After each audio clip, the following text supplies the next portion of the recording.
Some mornings feel heavy before anything has even happened, and that is the moment this message is for. You open your eyes, and before the light fully reaches the room, your mind is already reaching for unfinished conversations, possible disappointments, responsibilities, tensions, deadlines, and all the little invisible weights you have trained yourself to carry before your feet ever touch the floor.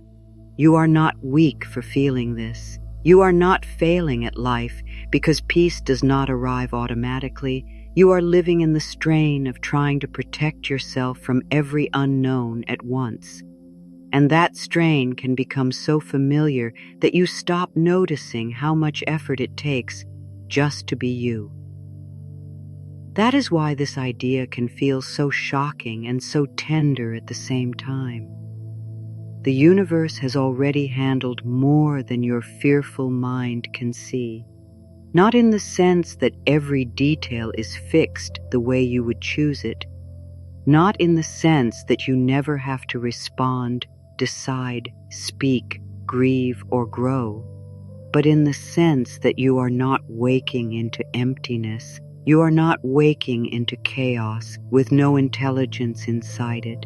You are not waking alone and unsupported and personally responsible for forcing every single outcome into place. There is already movement happening that does not require your panic. There is already wisdom at work that does not need your constant supervision. And that may be hard for you to believe at first, especially if you have spent years surviving by staying alert when control has been your comfort. Surrender sounds suspicious. When tension has been your way of loving, ease can feel irresponsible. When you learn to read every room, predict every mood, and prepare for every possible shift, relaxing does not feel spiritual. It feels unsafe. So let me say this clearly. Trust is not pretending. Trust is not becoming careless.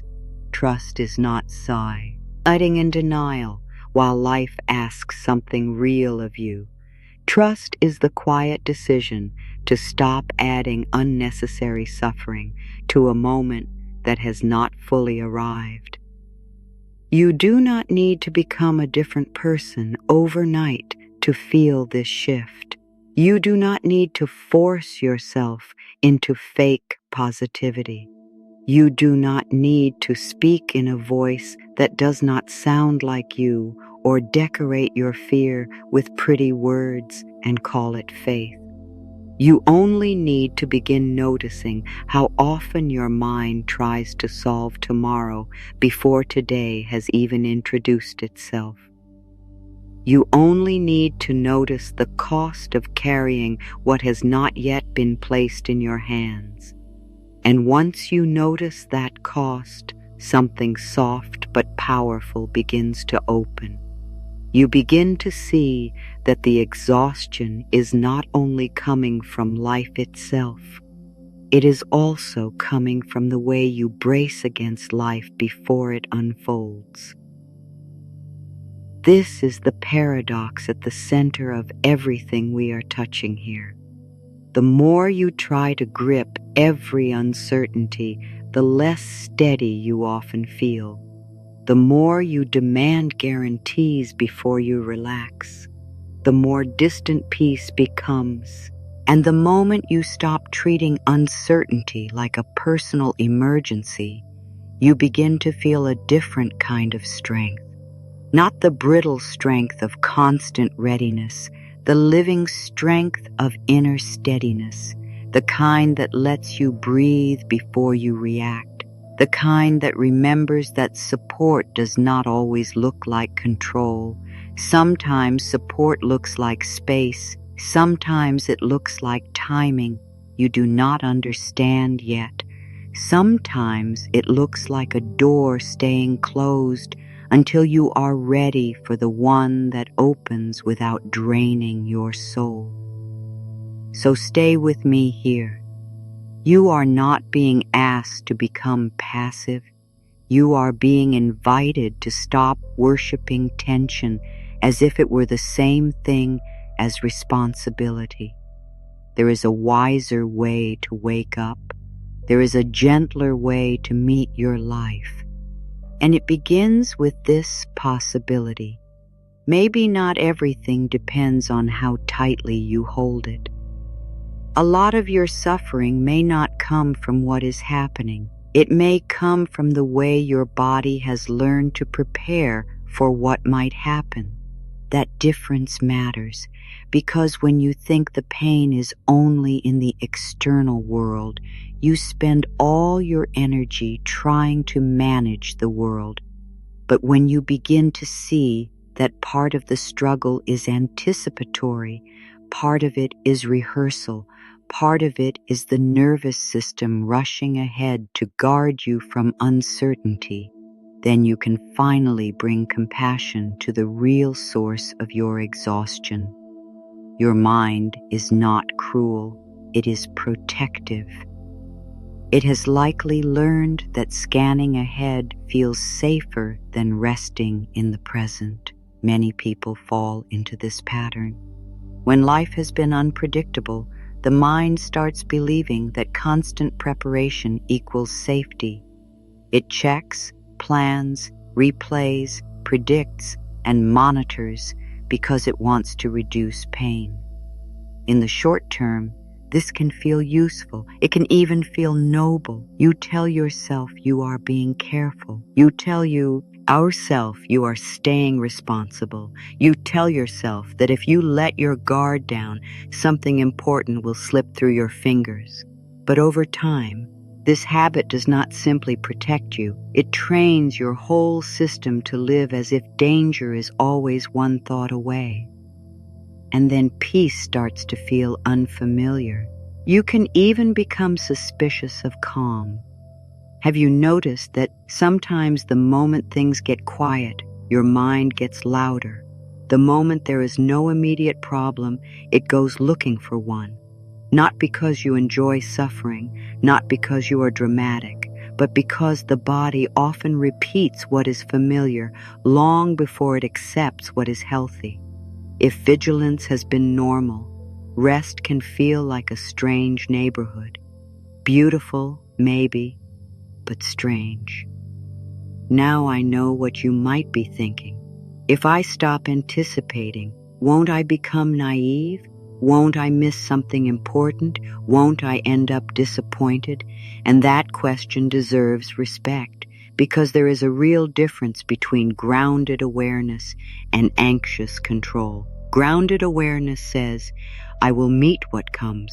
Anxious control says, I must mentally live through every version of what might come so I can deserve safety. One is present, the other is preoccupied. One listens, the other clenches. One allows you to respond, the other keeps you trapped in rehearsal. This is why spiritual surrender is so often misunderstood. People hear surrender and think it means doing nothing, caring less, or handing their life over to fantasy. But true surrender is much more intimate than that. It means releasing the illusion that your fear is the engine of creation. It means letting go of the belief that your worry is what keeps love from leaving, what keeps opportunities from disappearing, what keeps life from collapsing. It means allowing the day to reveal itself, instead of demanding that your nervous system carry the script for every possible scene. There is also something profoundly humbling about this. You are not the only force at work in your life. There are timing patterns you cannot predict. There are conversations unfolding in other hearts that you cannot hear yet. There are changes building quietly beneath the surface. There are delays that protect you from what was never aligned. and there are unexpected openings that arrive only after your grasp relaxes enough to receive them. You do not have to call this the universe if that word does not fit your language. You can call it life, intelligence, grace, divine timing, deeper order, or simply the reality that many things are moving beyond your immediate sight. The name matters less than the felt shift. You are not doing this alone. Think about how often your energy has gone into trying to outrun uncertainty instead of learning how to stand inside it. That is the root strain. You were never meant to eliminate every unknown before you allowed yourself one full breath. You were never meant to prove your worth through constant internal labor. Yet so many people wake up each day and immediately return to the job of emotional overmanagement, as if their private strain is somehow keeping the world stitched together. Sweetheart, that is too much for one human heart to carry. And here is where things can begin to change, not with one grand revelation, not with a dramatic vow to trust forever. Usually it changes through small moments of interruption, small acts of noticing, small choices that tell your body, we do not have to start the day in battle mode. We can begin differently. We can begin softer. We can begin with contact instead of combat. That is why I want to offer you a simple way of holding this. I call it the Dawn Trust Practice. 3 steps. Notice, loosen, receive. Not because life becomes easy in 3 tidy moves, but because your inner posture can shift in 3 gentle ones. Notice is the first step because you cannot release what you are still calling necessary. Notice means catching the moment your mind begins its morning sprint. It means hearing the internal list start to form. It means recognizing the tightening in your jaw, chest, throat, stomach, or thoughts. It means naming the habit without shame. Ah, I am rushing ahead again. Ah, I am trying to solve the whole day in the first 60 seconds. Ah, my system thinks control is love again. Notice is not criticism, it is contact. It is the first warm hand on the shoulder.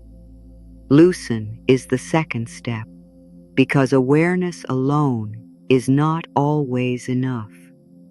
Once you notice the gripping, you soften your hold, not by forcing yourself to feel calm, but by interrupting the ritual of inner pressure. You let one breath arrive fully.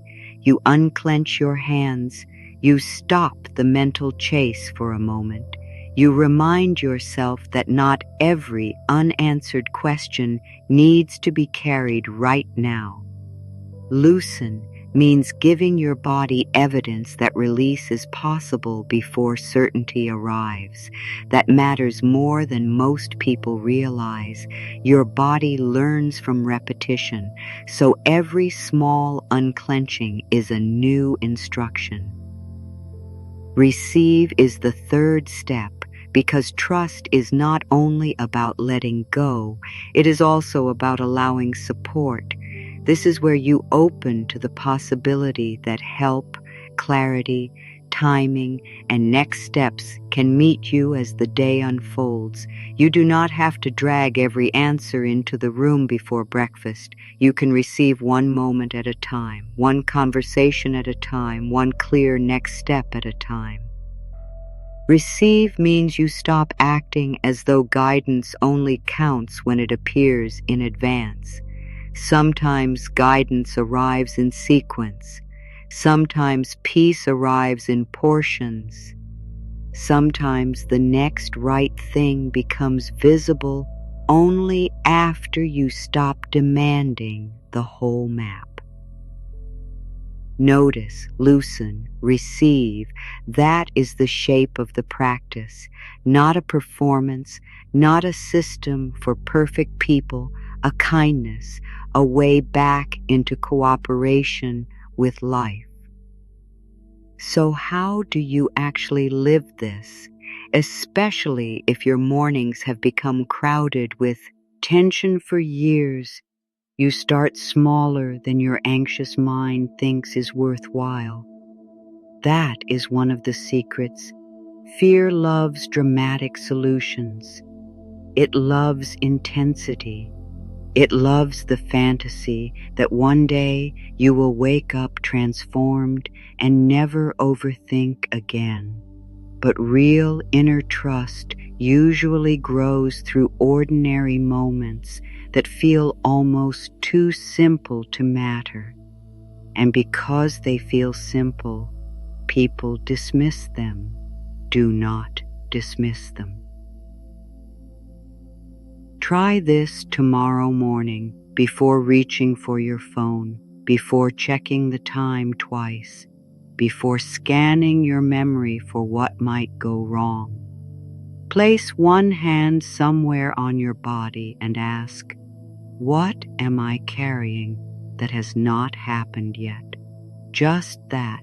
No lecture, no performance, no need to answer beautifully.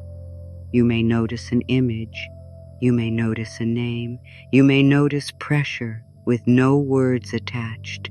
Good, that is enough. You are not trying to solve the feeling in that moment. You are learning to recognize it before it drives the entire day. Then try this. Choose one sentence that interrupts your old pattern without pretending life is perfect. Something like, I do not need to carry the whole day at once, or what is mine to know will meet me in time, or I can begin here. Simple sentences matter because the mind often spirals in complexity while the body responds to clarity. You are not reciting magic. You are offering your system a new orientation, a softer first instruction. And then one more experiment. Delay your first problem-solving thought by 60 seconds. Not forever, just 60 seconds. Let the room be the room. Let the morning be the morning.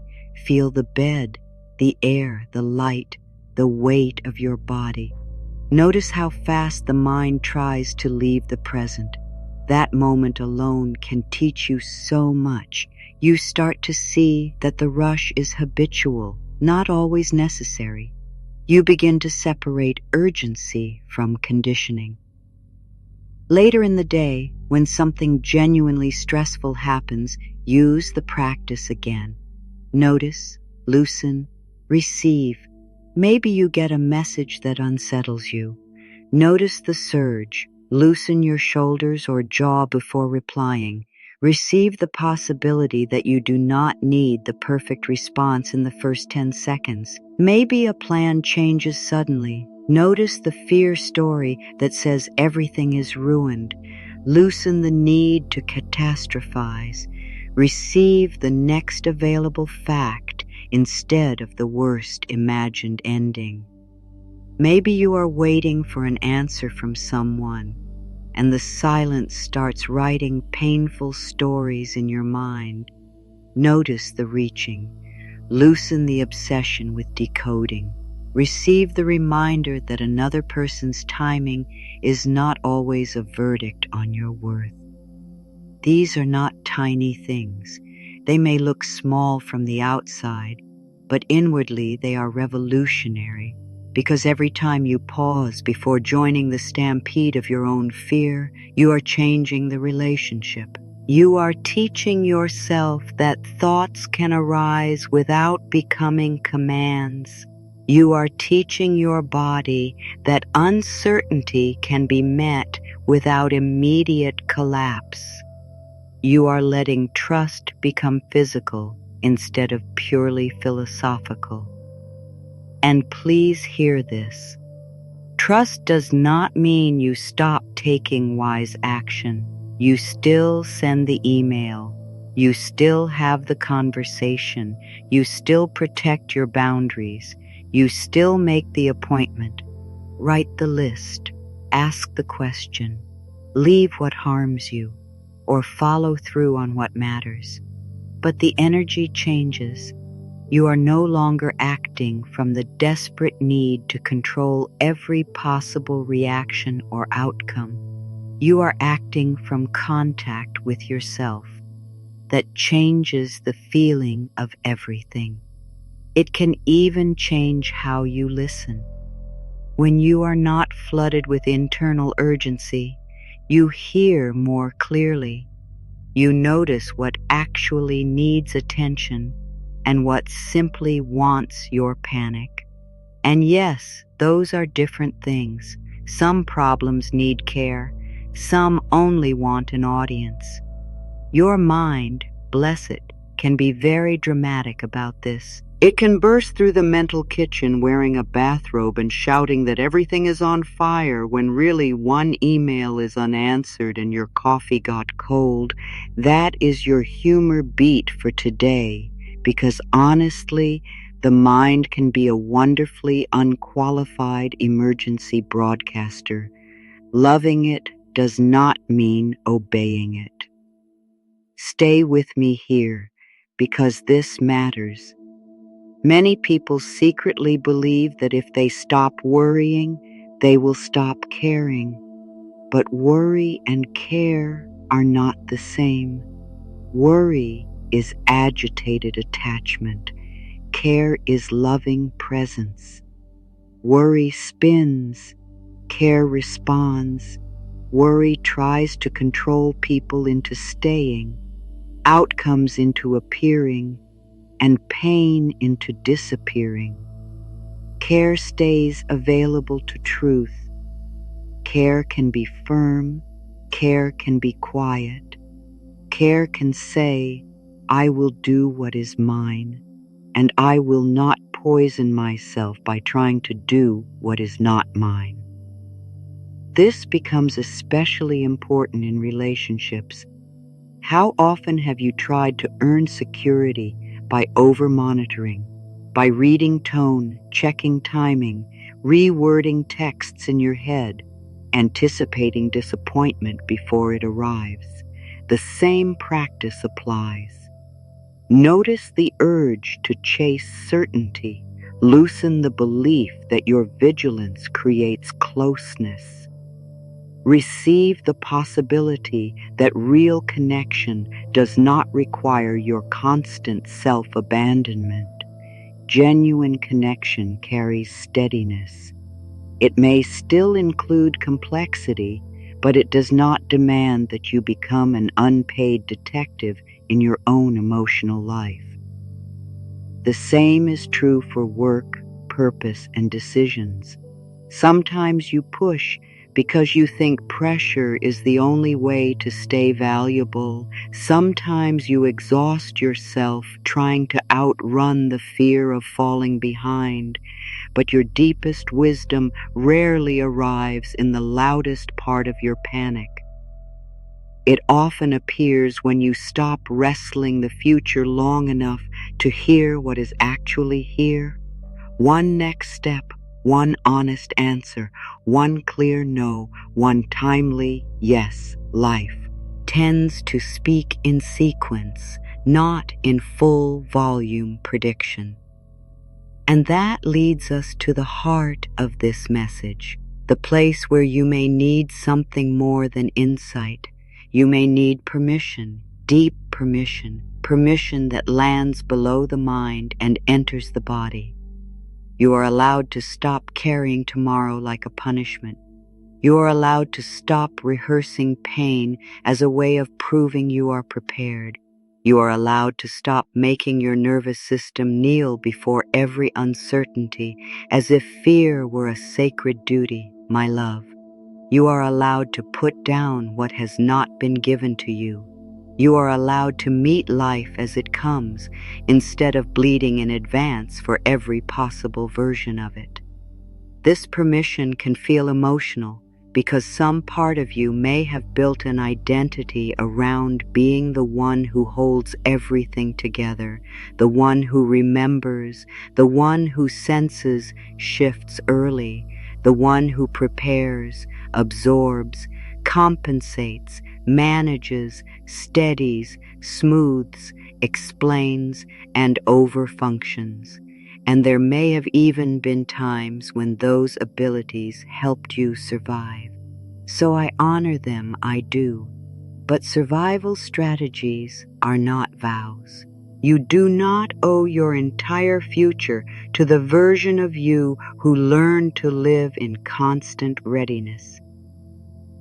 Let me say something clearly. The world does not become safer because you stay internally braced. Your worth does not increase because you start suffering earlier than necessary. Love does not deepen because you panic in advance, and the universe is not requiring you to strain in order to receive support so you can stop, not forever in one dramatic instant, but now, in this breath, in this moment, you can stop tightening around what has not happened. You can let the morning be a doorway instead of a courtroom. You can let your first breath belong to your life, not your fear. You can let peace arrive before proof. That is not foolishness, that is maturity of another kind. The kind that understands that control has limits, but presence has power. The kind that knows you do not become more protected by abandoning yourself at sunrise. And if your body resists this, that is okay. If part of you says, but I do not know how, that is okay. If you can only loosen 1% today, that is okay. Trust is not measured by how perfectly calm you appear. It is measured by your willingness to return again and again, to return from the spiral, to return from the forecast, to return from the private pressure campaign your mind runs against your own heart.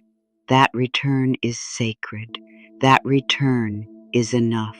The universe has already handled more than you can currently see.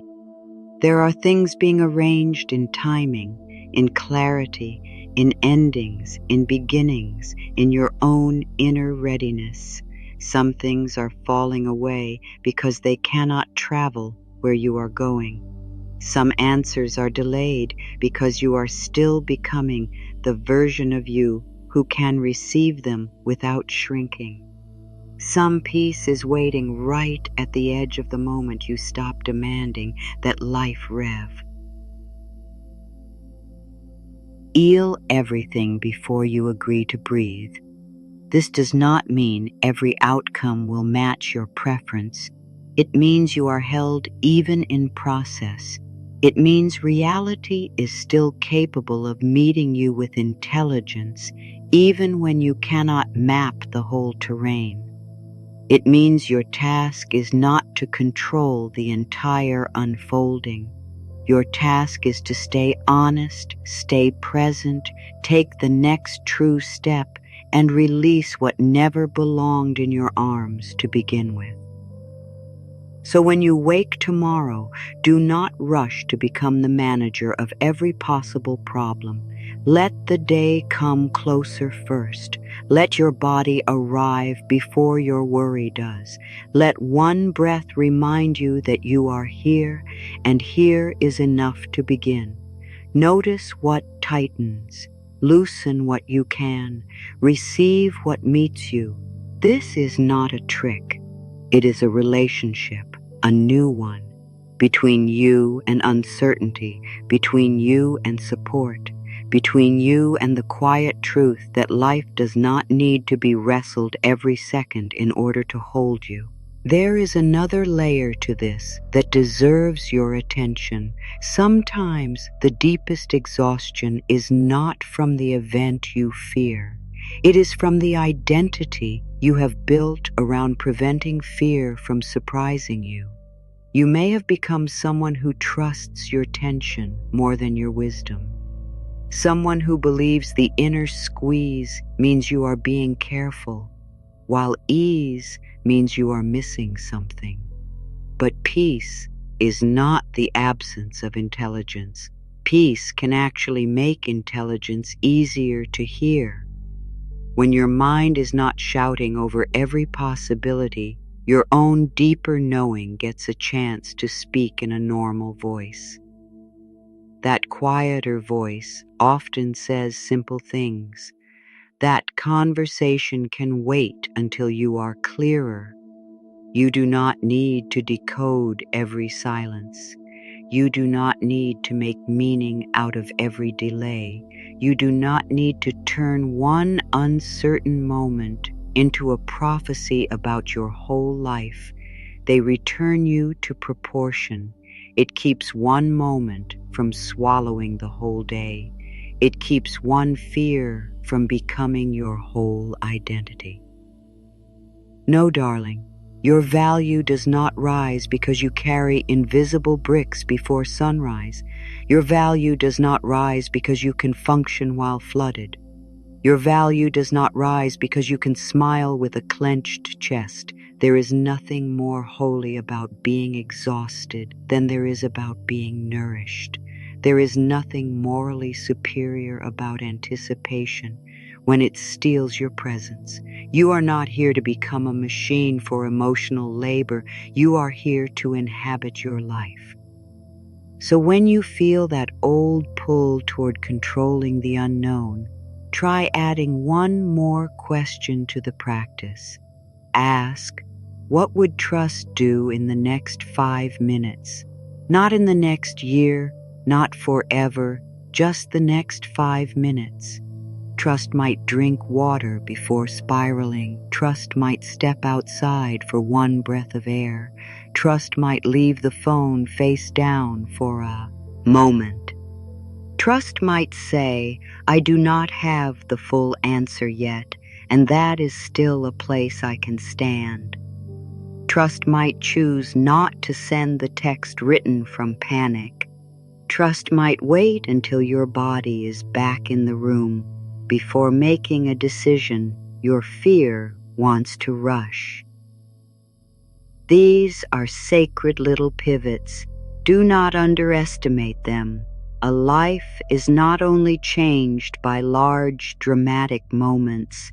A life is changed by repeated inner turns, by the 1,000 quiet seconds in which you stop feeding the pattern that drains you, by the ordinary mornings when you decide not to begin in self-attack, by the afternoons when you realize you can be uncertain without becoming unkind to yourself, by the evenings when you finally notice how much energy returns when you are not constantly trying to negotiate with the future. And yes, there will still be hard days. There will still be moments when your mind wakes up early and starts running laps around questions that do not yet have answers. On those days, do not turn the practice into another test you have failed. This path is not about becoming perfectly serene. It is about becoming more available to yourself, more willing to interrupt the old violence, more willing to say, I see what my mind is doing, and I do not have to go with it all the way. That is growth, gentle, sturdy growth. Some mornings you will remember immediately. Some mornings you will remember halfway through the spiral. Some mornings you will remember after you have already written 3 imaginary disaster scenarios and mentally redecorated the ruins. Fine. Laugh a little when you can. Begin again. Beginning again is one of the purest forms of trust there is.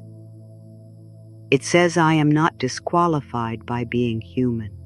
I am not excluded from peace because my mind had a loud moment. I can return now. I can return kindly. That kindness matters more than perfection ever will, because harshness only drives the nervous system deeper into defense. But kindness invites it out. Kindness says, you do not need to fight to belong here. You do not need to earn calm by winning an argument with uncertainty. You only need to become honest. Honest about what drains you. Honest about what steadies you. Honest about how often control has masqueraded as protection. Honest enough to choose something else, even in tiny portions. That is the deeper promise here.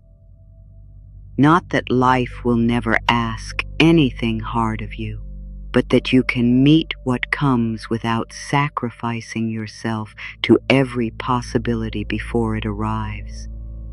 You can wake up supported instead of sentenced. You can wake up curious instead of braced.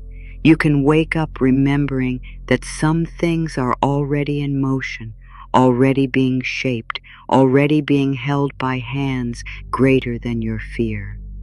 And in that remembering, a different morning becomes possible. And maybe this becomes your new morning sentence. Not because you must say it perfectly, not because saying it controls the future, but because it gently orients your heart. The universe is already handling what I cannot hold all at once. I will meet my life with openness, not punishment. I will take what is mine and release what is not. I will begin this day from trust. If this lands somewhere tender in you, stay with it. Stay with yourself. Let this be the start of a softer way of waking, a kinder way of meeting the unknown, a truer way of carrying your own heart. You do not need to earn support before receiving it. You do not need to fear your way into safety. You do not need to arrive at every tomorrow before the sun rises. You only need this moment, this breath, this willingness. And from there, darling, life can meet you.